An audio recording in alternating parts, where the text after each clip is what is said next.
উনি মাগরিবের নামাজ এশারের নামাজ পড়ে একটা মসজিদে শুয়ে পড়লেন, আর শুয়ে শুয়ে হাদিস পড়তেছেন। কি পড়তেছেন? কথা বলেন। আর মনে মনে ভাবলেন রাতটা মসজিদে কাটায় দিই, ফজরের নামাজ পড়ে আবার বেরোবো। কিন্তু দারোয়ান এসে বলে মসজিদে থাকতে পারবেন না, ওঠেন। দারোয়ান আছে না, কথা কন। আহমদ ইবনে হাম্বল বললেন আমি শুধু রাতটা থাকতে চাই, আমি তো ফজরেরও মুসল্লি, ফজর নামাজ পড়বো তো এই মসজিদে, আমার থাকতে দাও। দারোয়ান তো দেয় না, কেনা মসজিদে থাকার জায়গা না, যান মিয়া।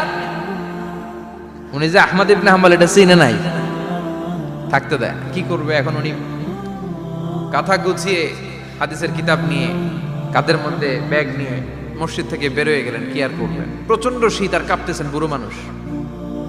পথিমধ্যে দেখলেন বাজার, বাজার একজন খাব্বাজ, শাবুন খাব্বাজ, যুবক রুটি বিক্রেতা।